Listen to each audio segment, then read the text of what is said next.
하나님께 박수를 영광 올려드립니다. 귀한 찬양 준비해 주신 우리 찬양님 감사합니다. 오늘 우리가 읽은 본문을 통해서 로드십 누구를 위하여 살 것인가 라는 제목으로 말씀의 은혜를 같이 나누겠습니다. 그럼 설명절 잘 보내셨지요? 네. 명절을 맞이해서 또 많은 분들이 또 부모님 댁을 방문하든지 또 친척 댁을 방문하는 그런 일들이 많았을 겁니다. 만나면 반가운데 같이 이제 오랫동안 있기는 어려워요. 며칠 동안 같이 머무는 것은 쉽지가 않습니다. 왜 그래요? 내 집이 아니니까요. 내 집이 아니면 불편하잖아요. 내 집이 왜 좋습니까? 내 마음대로 할 수 있으니까요. 내 마음대로 가구도 배치할 수도 있고 또 벽지도 고를 수도 있고 속옷 차림으로 마음대로 다닐 수도 있고 내가 하고 싶은 대로 할 수 있으니까 내 집이 좋은 거죠. 자, 그런데 귀한 손님이 오셨다고 여러분 생각해 보십시오. 그럼 어떻게 하겠습니까? 기쁘겠죠. 그래서 이제 귀한 손님을 잘 대접합니다. 또 며칠 동안 안방에 모실 수도 있어요. 근데 그것도 이제 하루 이틀이 이제 계속 지나면은 불편해지잖아요. 힘들어지잖아요. 그분에게 맞추는 게 손님에게 맞추는 게 쉽지가 않습니다. 그런데 사랑하는 가족이 오는 거면은 그게 훨씬 더 쉽죠. 이제 혼자 살던 총각이 신부를 맞이한다. 그럼 어떻게 되겠어요? 내 취향이 아니지만 신부 취향으로 집도 다 꾸밉니다. 그렇다고 그게 기분 나쁘지 않아요. 즐겁습니다. 아이가 태어나서 아이가 오면은 집을 또 아이에게 맞춰서 다 꾸밉니다. 내 취향은 아니지만 아이에게 맞춰줘도 그게 기쁨이 되는 거예요. 요즘에 반려견, 반려묘 키우는 분들도 많으신데요. 정말 얼마나 지극정성인지 모릅니다. 집도 이 반려견, 반려묘가 잘 지낼 수 있도록 이렇게 꾸미기도 하고요. 자기 스스로를 집사라고 표현해요. 시중드는. 그래서 그렇게 에너지를 썼고 또 그렇게 섬기면서도 기분 나빠하잖아요. 즐거워합니다. 왜요? 사랑하니까. 개나 고양이만 사랑해도요 그렇게 달라지는 거예요. 최근에 개봉한 영화 왕과 사는 남자라는 작품이 있죠. 보신 분도 계시고 안 보신 분도 계시겠지만은 뭐 어차피 내용은 역사에 있는 내용이고 그 줄거리도 뭐 방송에서 많이 나왔기 때문에 간략하게 내용을 말하면은 그렇습니다. 왕에서 쫓겨난 어린 왕 단종이 강원도 영월 촌구석으로 이제 유배를 가는 내용이에요. 근데 그 동네 촌장인 어몽도라는 사람이 있어요. 그 어몽도라는 사람은 워낙에 이제 가난한데 가난한 내 가족들 우리 동네 사람들 잘 먹이고 싶어서 이웃말에 보니까 유배원 대신을 잘 섬겼더니 떡고물이 엄청 쏟아졌더라. 그 얘기 듣고서 이제 모시려고 막 갖은 노력을 했습니다.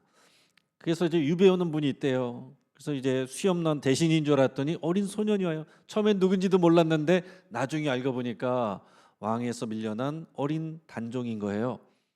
어쨌든 이 촌장하고 주민들은요 정성을 다해서 이 어린 왕을 대접을 합니다. 자기들은 평상시에 먹어보지도 못한 쌀밥과 고기 반찬을 해가지고서 정성스럽게 대접해도 이 슬픔에 빠진 왕이요 먹질 않아요.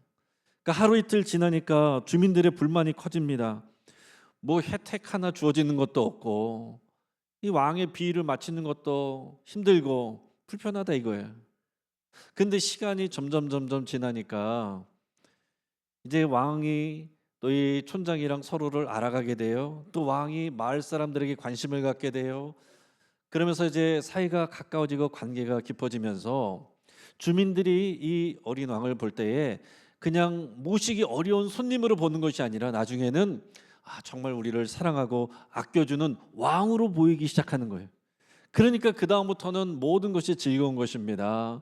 왕을 대접하는 것도 즐겁고 왕을 만나는 것도 즐겁고 왕을 위해서 수고하는 것도 즐겁더라는 거예요.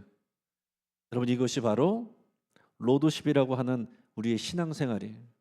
우리 신앙생활은요 예수님을 주님으로 왕으로 모시는 것입니다. 손님으로 모시면요 처음에는 좋지만 불편해져요. 왕으로 모시는 거예요. 정말 우리를 사랑하시는 왕을 우리 집에 모시면 그게 기쁨이 되는 거고 영광이 되는 거예요. 예수님을 정말 우리의 사랑하는 경외하는 왕으로 모시면 우리가 그분을 위해서 모든 것을 맞추는 게 기쁨이 되는 거예요. 사명을 감당하는 것, 그분이 기뻐하는 일을 하는 것이 영광스럽고 보람이 있는 것입니다. 그래서 여러분, 우리가 만약에 신앙생활하는데 불편하게만 느껴진다, 그러면 우리가 예수님을 손님처럼 대하는 겁니다. 신앙생활하는데 무겁게 느껴진다, 그러면 예수님을 무서운 주인으로 여기기 때문에 그래요. 우리가 예수님을 정말로 사랑하는 왕으로, 하늘 보좌를 버리고 나를 위해서 모든 것을 내어주신 그분이 나의 왕으로 오셔서 나의 주인이 되셨다라고 고백을 하면은요, 여러분, 우리의 하는 모든 일들이 기쁨이 되는 것입니다. 신앙은 로드십인 거고, 로드십은 주인이 바뀌는 거예요. 예수님이 나의 주인이 되주시는 것, 그것이 우리의 진짜 신앙생활입니다. 오늘 본문에서는 그 로드십의 삶이 어떤 것인지, 기준이 무엇인지를 분명하게 가르쳐 줍니다. 오늘 고린도전서가 쓰여진 것은요, 기원 후 약 55년 정도 됐을 때입니다. 그러니까 예수님이 십자가에서 죽으시고 부활하신 지 한 22년이 지났어요. 현재 그리스 지역에 위치한 이 고린도 이 도시는요, 당시 로마 제국 내에 있는 도시들 중에서 가장 번성한 항구 도시들 중에 하나였습니다. 동서양을 연결하는 교통의 요충지였기 때문에 상인도 많고 군인들도 많고 또 철학자들도 많고 선원들도 많고 다 섞여 있어요. 아프로디테 신전을 모시는 그런 곳이어서 종교 문화가 발달해 있고요. 또 향락 문화가 또 뒤엉켜 있습니다. 아주 자유로운 곳이에요. 성적으로도 아주 개방적이고 자유로운, 근데 문란한 곳입니다. 그래서 고린도식으로 행동하다라는 그 당시의 헬라어 말은 방탕하게 산다라는 그런 말로 이렇게 상용이 될 정도로 그렇게 도덕적으로 혼란한 곳입니다. 우상이 일반적이고 우상 섬기는 것과 이 성적인 타락이 자연스러운 도시다, 그런 얘기. 이런 환경 속에서 세워진 고린도 교회, 거기에는 다양한 사람들, 다양한 계층들이 모여 있는 거예요. 유대인도 있고 헬라인도 있고 부자와 가난한 사람들도 있고 또 노예들도 있고 자유인도 있어서 그 사람들이 모여서 함께 예배를 하는 겁니다. 이상적이고 되게 좋은 곳인데, 근데 사실은 이렇게 서로 다른 사람들이 모이니까 갈등의 씨앗들이 있는 거죠. 고린도전서 8장에서 10장까지 걸쳐서 바울이 집중적으로 다루고 있는 이 교회의 갈등의 문제가 있는데, 그게 뭐냐면 이거예요. 우상에게 바쳐졌던 제물, 그 고기를 먹어도 됩니까? 안 됩니까? 우리가 지금 생각할 때는 별로 생소한 문제처럼, 중요하지 않은 문제처럼 여겨지잖아요. 이번에 여러분 설명절에 아마 제사를 지낸 분도 계실 수 있고, 여러분이 방문한 곳에서 제사를 또 아직 드리는 곳에 가신 분들도 있을 겁니다. 근데 이제 명절이 되면 그것 때문에 이제 가끔 이제 갈등이 생길 수가 있어요. 이제 뭐 그리스도인들은 또 절을 하지 않거나 이제 그런 경우가 있는데, 더 나가서 이 제사 음식은 나는 먹지 못합니다. 그러면은 분위기가 어떻게 되겠어요? 근데 제가 아는 지인 중에 그런 분이 있었거든요. 나는 절하지 않을 뿐만 아니라 제사 음식은 입에도 되지 않겠습니다. 근데 그분이 집에 장남인데, 그러니까 동생들하고 막 충돌이 일어나가지고 결국에는 왕래를 안 하게 됐어요. 근데 지금은 이제 다시 가까워졌는데, 명절에 이 문제만 해도 이게 문제가 될 수 있는데 일상의 문제였어요. 그 당시에 여러분, 고기를 접하는 것은요, 대부분이 다 우상들에게, 우상신들에게 제물로 드려졌던 고기들이에요. 그래서 사제가 먹고 남은 것이 이제 정육점으로 나오는 겁니다. 그러니까 그것을 피하려고 해도 피하기가 어려운 거예요. 결혼식을 가도 잔치를 가도 사람을 만나서 먹더라도 뭐 모임을 가더라도 거기 나오는 음식 중에 고기는 대부분이 다 우상에게 바쳐졌던 제물일 가능성이 큰데, 이거 먹어도 되느냐 안 되느냐, 이건 명절만의 문제가 아니라 일상의 문제다라는 얘기죠. 그 당시에 교회 안에서는요, 두 그룹이 대립하고 있었습니다. 이 문제에 대해서 두 그룹이 있었는데, 하나는 우리들은 지식이 있다, 나는 믿음이 강하다라는 사람들이에요. 이 사람들은 어떻게 생각했냐면 먹어도 된다 이렇게 했어요. 그 물질적인 것이 우리의 영혼을 더럽힐 수 없다, 괜찮다.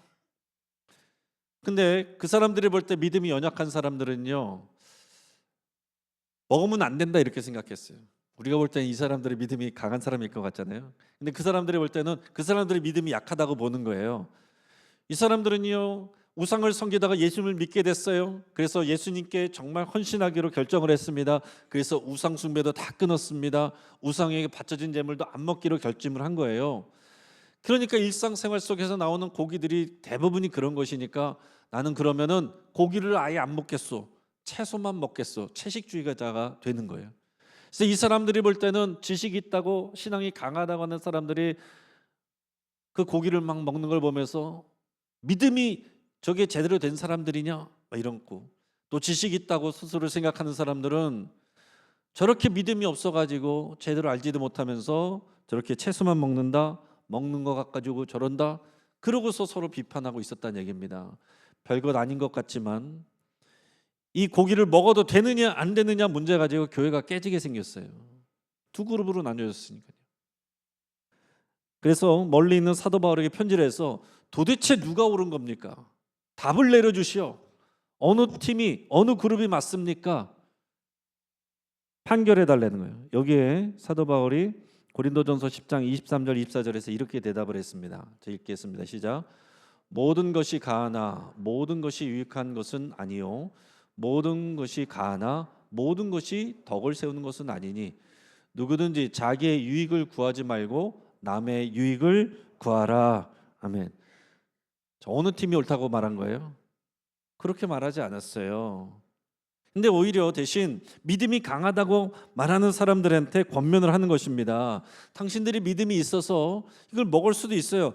그러나 다 유익한 것은 아니고 그것이 덕을 세우는 것이 아니라면 하지 마시오. 이렇게 얘기를 하는 겁니다. 누구든지 남의 유익을 구해야지 자기 유익을 구하지 말란 얘기예요. 각자 자기 유익을 위해서 자기 생각대로 주장을 하는데 다른 사람들의 유익을 위하여 생각하고 결정을 하라. 이렇게 얘기를 해주는 겁니다. 여러분 지금도 마찬가지예요. 대부분의 그리스도인들이 겪는 혼란의 문제들, 또 교회 내에서 겪는 갈등의 원인들은요, 대부분 생명과 관련된, 구원과 관련된 본질적인 문제가 아니라 중립적인, 이럴 수도 있고 저럴 수도 있는 아디아포라의 문제들이다라는 겁니다. 아디아포라, 이건 헬라어로 비본질적인 것들, 중립적인 것들, 이런 뜻입니다. 따라해 보겠습니다. 아디아포라. 다시 한번 아디아포라. 자, 성경에서는 이거를 하라 마라 이런 말이 없어요. 근데 사람들이 실제 상황 속에서는 이런 부분들이 부딪히거든요. 그래서 이것이 각자 뭐 결정해서 할 수도 있지만은 교회 공동체 안에서 서로 살다 보면은 이것이 맞다, 아니다, 틀리다, 이것 때문에 서로 싸우면 이것은 진짜 교회 문제가 되고 큰 문제가 될 수 있게 되는 것입니다. 오늘날 한국 교회 공동체 안에서도요, 수많은 아디아포라의 문제들이 있어요. 그럼 강단에 신발을 벗고 올라와야 됩니까? 신고 올라와도 됩니까? 이런 게 아디아포라의 문제예요. 예배할 때 손을 들어야 됩니까? 손을 안 들어도 됩니까? 설교 중에 아멘을 해야 됩니까? 조용히 앉아 있어야 됩니까? 어떻게 해도 되는데 저는 여러분들이 아멘을 했으면 좋겠어요. 주일에 외부 식당에 가도 됩니까? 안 됩니까? 술을 한 잔이라도 마셔도 됩니까? 안 됩니까? 어떤 분들은 문신 있는 사람 세례 주면 안 됩니다. 문신 있는 사람 세례 줘도 됩니까? 안 됩니까? 찬양팀이 찬송가만 불러야 됩니까? 복음성가도 불러도 됩니까? 예배 때 설교자와 또 예배위원들이 가운을 입어야 됩니까? 안 입어도 됩니까? 저는 우리 교회에서 일부 예배 때는 가운을 입고 2, 3부 때는 안 입어요. 자, 이런 것들은 대부분 성경적으로 금하거나 명령하지 않은 그런 것들입니다. 아디아포라의 문제들이다라는 거예요. 이거는 교회 수준마다 답이 다를 수 있는 거예요. 저 교회는 이런데 이렇게 갖고 답을 찾을 수가 없는 것입니다. 우리 교회 상황과 수준에 맞춰서 우리 교회의 유익을 위하여 결정할 수 있고, 결정이 됐으면 그걸 다 따라야 되는 것이라는 거죠. 근데 그 초점을 어디다 맞추느냐? 더 연약한 사람들한테 맞춰야 된다는 얘기죠. 그래서 이런 정답을 찾아가는 거, 그것이 로드십의 기준을 가지고 해야 된다는 얘기예요. 오늘 본문은 로드십의 삶이란 것은 두 가지 기준을 묻는 것이다 이렇게 가르쳐주고 있어요. 이것을 여러분 마음에 오늘 새길 수 있기 바랍니다. 첫째는 하나님의 영광을 위하여, 이게 기준이에요. 따라하겠습니다. 하나님의 영광을 위하여. 지금 내가 하려는 것이 하나님의 영광을 위하는 것인가 아닌가, 이걸 물으라는 거예요. 오늘 본문에 31절 같이 있습니다. 시작. 그런즉 너희가 먹든지 마시든지 무엇을 하든지 다 하나님의 영광을 위하여 하라. 아멘. 자, 먹든지 마시든지 이 우상의 제물 얘기하는 거예요. 먹을 수도 있고 안 먹을 수도 있다. 또 무엇을 하든지, 그것뿐만 아니라 모든 아디아포라의 문제들, 그것을 결정할 때 하나님의 영광을 위하여 하라. 자, 하나님의 영광을 위하여 하라는 말은 하나님께 찬양하라 그런 정도의 말이 아니라 하나님의 무게와 하나님의 가치, 하나님의 마음을 다른 사람들에게 나타내고 드러내라. 다른 사람들에게 하나님을 보는 창문이 되어라, 그런 표현입니다. 자, 우리는요 하나님을 보여주는 창문이 되는 사람들이에요. 그러니까 우리가 무슨 말을 할까, 무슨 행동을 할까, 어떤 선택을 할까 하는 것은 하나님이 보여줘야 된다는 얘기입니다. 근데 이 창문을 가리고 흐리게 하는 건 뭐냐면은 자기 중심성이에요. 내 생각, 내 고집, 내 판단, 그것이 하나님의 영광을 가린다라는 얘기예요. 그래서 로드십으로 사는 사람들은 항상 이런 질문을 던져야 됩니다. 내가 지금 하려는 이 일이, 하는 말이, 이 선택이 정말로 하나님을 보이는 일인가? 아니면 하나님을 가리는 일인가? 많은 사람들이 예수님이 싫어서 교회에 안 오는 게 아닙니다. 교회 다니는 사람들이 싫어서 안 와요. 그렇죠? 하나님을 보여주는 창문이 흐리기 때문에 그런 거예요. 자, 로드십의 기준 두 번째가 있습니다. 그것은 다른 이들의 유익을 위하여라는 거예요. 따라하겠습니다. 다른 이들의 유익을 위하여. 한 번 더요. 다른 이들의 유익을 위하여. 오늘 본문의 32절 33절 같이 읽겠습니다. 자, 시작. 유대인에게나 헬라인에게나 하나님의 교회에나 거치는 자가 되지 말고 나와 같이 모든 일에 모든 사람을 기쁘게 하여 자신의 유익을 구하지 아니하고 많은 사람의 유익을 구하여 그들로 구원을 받게 하라. 아멘. 자, 여기 보면 세 그룹이 나오는데 유대인에게나 헬라인에게나 하나님의 교회나, 유대인과 헬라인 다 모이는 게 하나님의 교회죠. 모든 이들에게 거치는 자가 되지 말라 그랬어요. 걸림돌이 되지 말라는 얘기예요. 자, 유대인 편이 될 것이냐, 헬라인 편이 될 것이냐, 이게 아니라 누구에게나 교회의 공통된 유익을 위해서 걸림돌이 되지 않게 하라. 이게 사도 바울이 전한 이 편지의 내용입니다. 우리의 평범한 말과 행동이요, 초신자나 새가족들에게는 그 신앙생활에 있어서 걸림돌이 될 수도 있어요. 거치는 것이 될 수 있어요. 더 나아가서는 교회에 오래 다닌 성도들에게도 걸림돌이 될 수 있습니다. 우리들이 공동체 안에서 행하는 이기적인 행동, 권위주의적이고 고압적인 태도, 비난과 판단, 친한 사람들끼리만 모이는 끼리끼리 문화, 새가족들에게는 무관심한 태도, 내가 별스럽지 않게 자연스럽게 하는 말과 행동이요, 누군가에게는 신앙 여정에 걸림돌이 될 수 있다는 거예요. 걸림돌이 아닌 디딤돌이 되라. 그게 로드십의 기준이란 겁니다. 여러분, 하나님의 영광을 위해 살라, 추상적이죠. 그러나 더 구체적인 것은 하나님의 영광을 위해 사는 것은 다른 사람들의 유익을 위해 사는 거예요. 그러니까 여러분, 내가 신앙생활하는 것은 내가 내 주일 예배하고 내 필요한 것들을 채우면 됐다, 이게 신앙생활 아닙니다. 이건 아주 유아기적인 기초적인 것이고요, 신앙생활은 하나님의 영광을 위하여, 다른 사람들의 유익을 위하여 사는 것이 성숙한 신앙생활로 가는 것이고, 그게 로드십의 기준이란 말이에요. 그래서 사도 바울도 그랬습니다. 사도로서 대접받을 권리, 결혼할 권리, 안전하게 살 권리, 그걸 다 포기한 거예요. 복음을 전하기 위해서, 그리스도를 나타내기 위해서. 많은 교회 갈등은요, 사실 이 아디아포라를 둘러싼 자기 중심성에서 이루어집니다. 내 찬양 스타일이 더 좋다, 이게 맞다, 내 방식이 맞고 다른 사람 틀리다, 내 경험이 옳고 다른 사람들은 안 맞다. 이 모든 것이 결국은 나의 유익, 나의 명예, 나의 방식을 앞세우는 것입니다. 그것이 하나님의 영광을 가리는 거라고요. 우리는 끊임없이 자문해야 돼요. 이것이 공동체 전체에 유익이 되느냐, 특히 믿음이 연약한 자들에게 유익이 되느냐, 이거를 물어봐야 된다는 얘기죠. 부부 갈등의 상당수도 그런 것들이잖아요. 자녀를 어떤 식으로 훈육할 것인가, 주말을 어떻게 보낼 것인가, 설거지는 어떻게 할 것인가, 분리수거는 누가 담당할 것인가. 이렇게 할 수도 있고 저렇게 할 수도 있어요. 그러나 우리가 생각해야 될 것은 믿음이 있는 사람들이 먼저 배려를 해야 된다는 거죠. 믿음이 없는 사람들에게 나의 행동이 하나님을 어떻게 보이게 할 것이냐, 내 자녀들에게 하나님을 어떻게 선보일 것이냐, 이거를 생각해야 된다는 거예요. 이것이 여러분의 삶에서, 가정에서 선교적 삶을 사는 거예요. 예수님을 주님으로 영접한다는 것은 그래서 자기 중심성을 내려놓는 것입니다. 예수님이 정말 주님이라고 고백을 하는 것이고, 예수님을 섬기는 일은 반드시 다른 사람들을 사랑하고 섬기는 일로 연결이 되는 겁니다. 그래서 사도 바울이 빌립보서 2장 3, 4절에서 이렇게 말했습니다. 같이 읽습니다. 아무 일에든지 다툼이나 허영으로 하지 말고 오직 겸손한 마음으로 각각 자기보다 남을 낮게 여기고 각각 자기 일을 돌볼 뿐더러 또한 각각 다른 사람들의 일을 돌보아 나의 기쁨을 충만하게 하라. 아멘. 근데 여러분, 이것은 도덕적 노력만으로 되지가 않아요.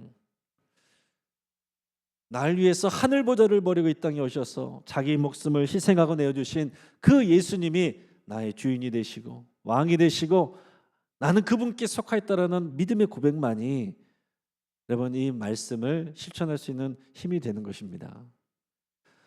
우리가 정말 로드십의 기준으로 살아가는 신앙의 모델들을 많이 볼 수 있는데, 오늘 제가 가나안 농군학교를 세운 김용기 장로님의 이야기를 해드리려고 해요. 우리가 리더십으로, 로드십으로 산다는 것은 누구를 위해서 살 것인가, 이 기준을 가지고 살아가는 것인데, 이 농군학교, 가나안 농군학교를 세운 김용기 장로님이 그런 모습을 보여줬어요. 이 가나안 농군학교, 여기 연세에 있으신 분들은 대부분 다 아시잖아요, 그렇죠? 이 새마을 운동의 전신이 됐던 게 이 가나안 농군학교입니다. 이분은요, 아무리 배가 고파도 하나님께 감사 기도를 드리기 전에는 절대로 수저를 들지 않았다라고 그래요. 당연한 것 같을 수도 있고 별것 아닌 것 같을 수도 있지만은 이분은 자기에게 세운 자기의 그런 규칙인 거예요. 또 그분에게 있어서 농사를 짓는 것은 단순히 돈을 버는 수단이 아니었습니다. 월요일부터 토요일까지 논밭에 나가서 농사를 하는 것은 하나님의 땅, 하나님 맡겨신 땅의 선한 청지기로서 그 일을 성실하게 함으로 하나님께 영광을 돌리는 예배라, 이렇게 생각을 했단 말이에요. 그리고 내 주머니의 돈은 내 돈이 아니라 하나님의 것이다, 이렇게 고백을 했어요. 그래서 평생 고무신을 신고 무명옷을 입고 근검절약했습니다. 또 이 가나안 농군학교를 통해서 많은 수익이 벌어질 수 있었고 그걸 내가 가질 수 있었지만은 나를 위해서 사용하지 않고 모든 자원을 민족을 깨우고 가난한 이들을 교육하고 다음 세대를 세우는 일에 다 사용했습니다. 물론 그렇다고 여러분들에게 우리가 다 고무신 신고 문명어도 입자, 그래야 된다 말하는 게 아니에요. 그것 또한 아디아포라죠. 그 정신이 중요하다는 거예요. 이분은 학생들에게 신앙에 근거한 정직을 가르쳤습니다. 많은 농부들도 와서 이제 이분에게 배웠는데요. 이 가나안 농군학교에서 배운 한 농부가 이제 배추 농사를 지었습니다. 근데 어느 해에 농사가 잘 됐고 그 해에 배추값이 폭등을 했어요. 그래서 다른 농민들은 조금이라도 더 비싸게 팔려고 배추 속에 막 물을 채우기도 하고 또 덜 자란 배추를 내다 팔기도 했습니다. 하지만 이 농부는 나의 주님인 예수님이 보시기에 나는 정직해야 된다. 그 믿음 때문에 평소와 같은 가격에 가장 잘 자란 배추만을 골라서 시장에 내놓았대. 어떻게 됐을까요? 손해봤죠. 다른 사람들은 다 이렇게 해가지고 돈 많이 벌 때 손해봤어요. 근데 시간이 지나니까 어떻게 됩니까? 시장 상인들이 다 아는 거예요. 그래서 나중에는 이 농부의 배추를 전량 매수하게 됐다는 겁니다. 이거는 이분이 그렇게 돼서 부자가 됐다, 거기서 끝나는 게 아니고 그 지역 사회에 전도의 문이 열렸다라는 것입니다. 안 믿는 사람들이 볼 때 역시 예수 믿는 사람들은 틀려, 정직해. 이게 사람들에게 각인이 됐다는 거예요. 또 이 김용기 장로님에게 있어서 로드십은요, 일상을 대하는 충성스러운 태도였어요. 종을 한번 치더라도 책임감을 가지고 항상 정시에 쳤고요. 길을 가다가 쓰레기 하나가 떨어져도 주님의 정원에 더럽히면 안 되지, 내가 그걸 줍는 겁니다. 나와 상관없는 게 아니에요. 그리고 제자들이 항상 이렇게 가르쳤습니다. 잠에서 깨어나면 제일 먼저 주님을 생각하고 밤에 잠자리에 들 때까지 주님을 생각하라.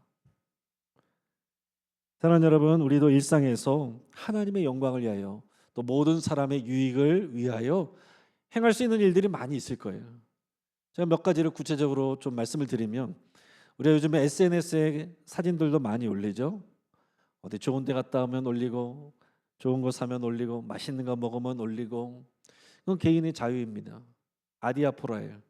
그런데 만약에 우리 구역 식구들 안에 가난한 분이 있어요. 그러면서 이것을 보면서 힘들어하고 상처받고 또 박탈감을 느낄 수 있다면 이거를 절제하고 안 올리는 것도 로드십의 실천이다라는 얘기죠. 또 우리 주변에 믿음이 연약한 사람, 초신자들, 새가족들이 있어요. 근데 세상적인 말, 성경적이 않은 말을 했어요. 그때 그건 틀린 거야, 잘못된 거야, 이렇게 혼내지 마세요. 그럼 그분은요, 죄책감 들 수 있어요. 정죄감을 받을 수도 있습니다. 움츠러들 수 있어요.